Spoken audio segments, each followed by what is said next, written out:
Hi hello welcome back to my channel Haimalatha Gangadhar. ఎలా ఉన్నారండి? అందరూ బాగున్నారా? నేనైతే చాలా బాగున్నాను. సో నేను ఆల్రెడీ తిరుమల శ్రీవారి సేవ వీడియోస్ అయితే సిరీస్ పోస్ట్ చేస్తున్నాను కదా, ఇది నా థర్డ్ వీడియో అనమాట. ఫస్ట్ దాంట్లో 10 days సేవకి ప్యాకింగ్ ఎలా చేసుకోవాలి అని చెప్పాను. సెకండ్ వచ్చేసి కంప్లీట్ రిజిస్ట్రేషన్ ప్రాసెస్ అయితే చెప్పాను. ఈ వీడియోలో అయితే మేము ఏమేం సేవలు చేసాం, మాకు ఎలా ఆపర్చునిటీ వచ్చింది. మేమైతే 8 hours టెంపుల్ డ్యూటీ చేసామండి. అండ్ మాకు ఇచ్చిన డ్యూటీయే కాకుండా మేము లడ్డూ సేవ, అన్న దానం సేవ, తర్వాత దేవుడికి పూలమాల కట్టడం, తర్వాత కాజు సేవ అండ్ అన్ని చేసాము. అండ్ టెంపుల్ డ్యూటీ 8 hours చేసాం. ఆ 8 hours కూడా ఏమేం సేవలు అంటే ఏకాంత సేవ, సుప్రభాత్ సేవ అండ్ అభిషేకం అనమాట. ఇవన్నీ మాకు ఆపర్చునిటీ ఎలా వచ్చింది అన్నది ఈ వీడియోలో మీకు కంప్లీట్ గా అయితే చెప్తాను. అండ్ వీడియో అయితే స్కిప్ చేయకుండా అయితే చూడండి, చాలా ఇన్ఫర్మేషన్ అయితే ఉంటుంది. ఇందులో కూడా మీకు ఇంకా ఇంపార్టెంట్ ఇన్ఫర్మేషన్ అయితే షేర్ చేయాలనుకున్నా అండి. ఏంటంటే శ్రీవారి సేవకి గ్రూప్ గా అవసరం లేదు, ఇండివిజువల్ గా కూడా బుక్ చేసుకోవచ్చు అనమాట. అండ్ ఇండివిజువల్ గా బుక్ చేసుకుంటే ఇంకా చాలా బెనిఫిట్స్ ఉన్నాయి. ఎందుకు అంటే మాకు సేవ పడినప్పుడు ఏంటి అంటే ఇండివిజువల్ గా డ్యూటీ చేసిన వాళ్ళకి 2 సార్లు టెంపుల్ డ్యూటీ పడింది అనమాట. ఎంత అదృష్టం అండి వాళ్ళకి. ఇంకా మా పక్క బెడ్ వాళ్ళకి కూడా అదృష్టం అండి. వాళ్ళు ఒక 12 members గ్రూప్ అనమాట. వాళ్ళకి కూడా 2 times టెంపుల్ డ్యూటీ వచ్చింది. సో ఎవరైనా టెంపుల్ డ్యూటీ వస్తుందా రాదా అని చెప్పేసి అసలు డౌటే అవసరం లేదు, ఎందుకంటే 2 సార్లు టెంపుల్ డ్యూటీ వచ్చిన వాళ్ళు కూడా ఉన్నారనమాట. అండ్ ఇంకా ఇలాంటి ఇంట్రెస్టింగ్ విషయాలు ఇవన్నీ కూడా నేను ఈ వీడియోలో షేర్ చేసుకుంటాం. అండ్ మేము ఎక్కడైతే డ్యూటీ చేసామో అండ్ మళ్ళీ మేము ఎక్కడ డ్యూటీ ఎండ్ చేసాం అన్నది కూడా ఈ వీడియోలో అయితే షేర్ చేసుకుంటాను. సో స్కిప్ చేయకుండా చూడండి. నేను లాస్ట్ వీడియోలో ఆల్రెడీ షేర్ చేశానండి. ఇట్లా మనకి ఏంటంటే వెళ్ళిన వెంటనే సేవా సదన్స్కి వెళ్ళి రిపోర్ట్ చేయాలి. రిపోర్ట్ చేసి మనకి ఐడి కార్డ్స్ అవన్నీ ఇస్తారనమాట. నెక్స్ట్ మనకి ఈవినింగ్ మేము రిపోర్ట్ చేసేసరికి ఈవినింగ్ అయిపోయింది. సో ఇట్లా సత్సంగ్ ఉంటుందండి, మనకి అన్ని రూల్స్ అండ్ రెగ్యులేషన్స్ అయితే చెప్తారు సత్సంగ్లో. మేము వెళ్ళిన రోజు ఈవినింగ్ అయిపోవడం వల్ల ఆ రోజు మాకైతే ఏం డ్యూటీ ఇవ్వలేదండి. సత్సంగ్ అయిపోయిన తర్వాత నెక్స్ట్ డే మాకు డ్యూటీ అయితే ఇచ్చారనమాట.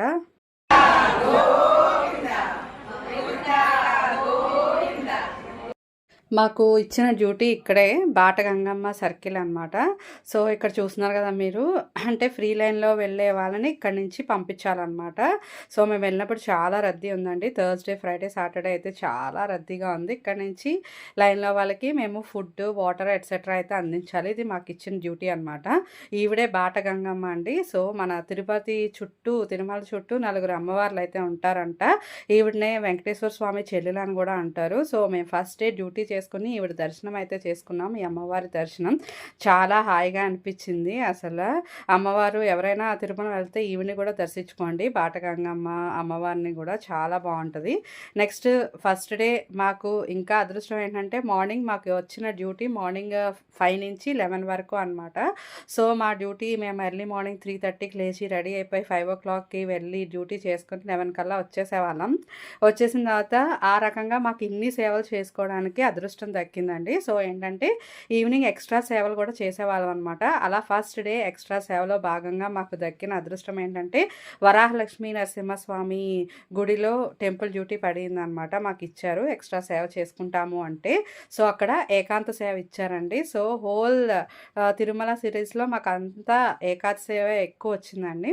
స్వామివారి ఏకాంత సేవ అయిపోగానే ఇలాగ స్వామివారి దండలు తీసి మాకు ఇచ్చారండి. ఇలా మేము బుట్టల్లో వాటిని తీసుకుని మాడవీధుల్లో అయితే వేరే టెంపుల్కి అయితే తీసుకెళ్ళాము. చాలా అదృష్టంగా భావించాము. అలా ఫస్ట్ డే మార్నింగ్ బాటగంగమ్మ దగ్గర సర్కిల్ దగ్గర అండ్ ఈవినింగ్ వరాహలక్ష్మి స్వామి ఏకాంత సేవలో అయితే మా డ్యూటీ అయితే ముగిసిందండి. నెక్స్ట్ సెకండ్ డేనే మాకు టెంపుల్ డ్యూటీ పడింది అనమాట. సెకండ్ డే టెంపుల్ డ్యూటీలో మాకు ఏకాంత సేవ అయితే వచ్చింది. ఏకాంత సేవ అయితే అంటే నైట్ 10 నుంచి ఎర్లీ మార్నింగ్ 2 వరకు అనమాట. సో ఇంకా మేమైతే చాలా హ్యాపీ ఫీల్ అయ్యాము. అండ్ మా గ్రూప్ 14 మెంబర్స్కి ఎక్కడ డివైడ్ అవ్వలేదండి. స్టార్టింగ్ నుంచి ఎండింగ్ వరకు మొత్తం హోల్ గ్రూప్ని ప్రతి చోట ఒక్క చోటే వేసేవారు అనమాట. సో ఈ టెంపుల్ డ్యూటీ కూడా అందరికీ ఒకసారే పడింది. అండ్ మనం టెంపుల్ డ్యూటీకి వెళ్ళే ముందు 1 అవర్ ముందైతే రిపోర్ట్ చేయాలి మనం అక్కడ. సో మనకేంటంటే అక్కడ చెప్పేవాళ్ళు రెస్ట్రిక్షన్స్ ఏంటంటే బ్యాంగిల్స్ తక్కువ వేసుకోమని చెప్పారు. అండ్ శారీ కట్టుకుని రమ్మని అయితే చెప్పారనమాట. సో మేము అవన్నీ పాటించి మనకి 1 అవర్ బిఫోరే వెళ్తాము. అక్కడ మనకి ఇన్స్ట్రక్షన్స్ చెప్తారండి. సో ఏంటంటే ఎట్లా భక్తులతో మనం నడుచుకోవాలి, ఇలా ఇన్స్ట్రక్షన్స్ అయితే మనకి ఇస్తారు. సో అదంతా అయిపోయిన తర్వాత మనకి కార్డ్స్ అయితే అలాట్ చేస్తారనమాట. కార్డ్స్ అంటే ఏంటి అంటే సన్నిధిలో పడిన వాళ్ళకి గ్రీన్ కార్డ్ అండ్ బయట పడిన వాళ్ళకి వైట్ కార్డ్. సన్నిధి డ్యూటీ అంటే ఇలాగా దేవుడికి ఎదురుగుంటా ఉంటుందండి. సో మా గ్రూప్లో ముగ్గురికైతే వచ్చింది. సో నాకు రావడం వల్ల చాలా ఎక్సైట్ అయితే అయ్యాను.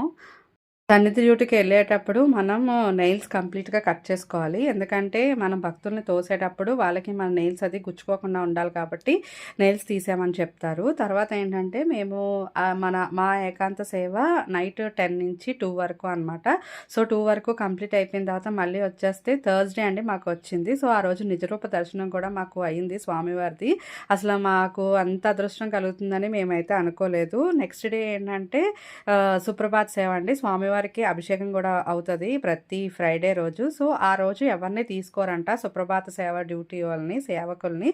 సో అందుకని మళ్ళీ మమ్మల్నే తీసుకున్నారు.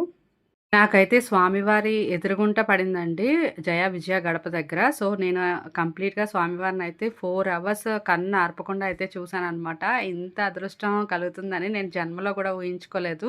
సో ఈ జన్మకి అదృష్టం చాలన్నట్లు నాకు అదృష్టం అయితే దక్కిందనమాట. అండ్ ఇంకా ఆ సన్నిధి డ్యూటీ చేసిన తర్వాత మళ్ళీ నెక్స్ట్ డే మమ్మల్ని ఉండిపోవడం వల్ల ఇంకా 4 అవర్స్ మేము చేసాము. సో సుప్రభాత సేవ కూడా చేసామన్నమాట. కాకపోతే ఈసారి సుప్రభాత సేవలోకి సన్నిధిలో ఉన్న వాళ్ళని బయట వేశారండి. బయట డ్యూటీ వచ్చిన వాళ్ళని లోపల వేశారు. సో ఆ రకంగా మా గ్రూప్ మొత్తానికి స్వామివారి సన్నిధిలో చేసే మహద్భాగ్యం అయితే కలిగింది. సో అందరూ అలా అయితే ఆ రకంగా చాలా సాటిస్ఫై అయ్యాము. అందరికీ వచ్చింది.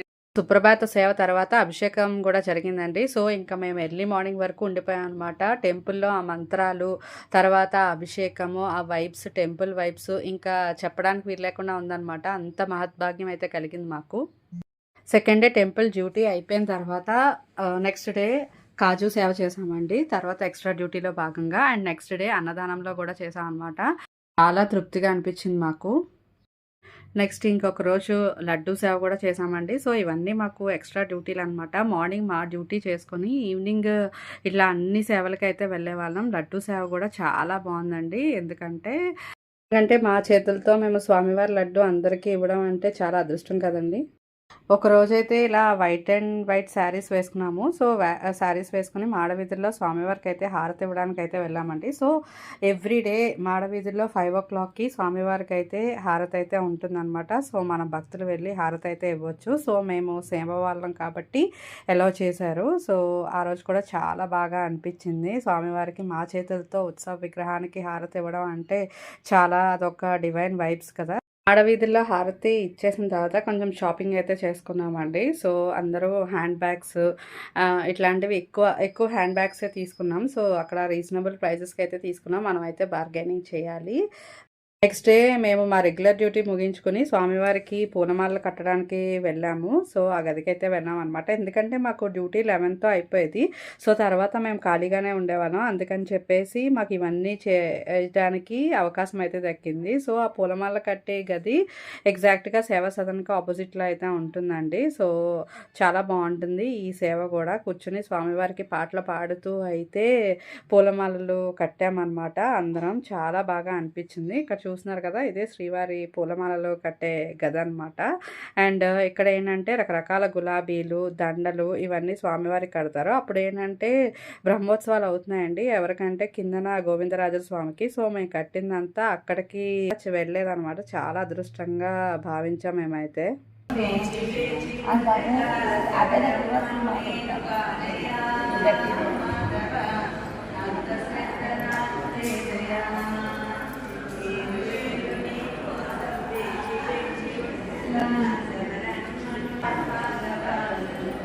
ఇలా 7 days మా సేవ అయితే ముగిసిందండి. తర్వాత లాస్ట్ డే ఇంకా మాకు దర్శనం ఇచ్చారనమాట. పుష్కరంలో స్నానం చేసి స్వామివారిని దర్శించుకుని అయితే దర్శనం అయితే చేసుకున్నాం. తర్వాత బాటగంగమ్మ అమ్మవారి జాతర అయితే జరుగుతుందండి లాస్ట్ డే.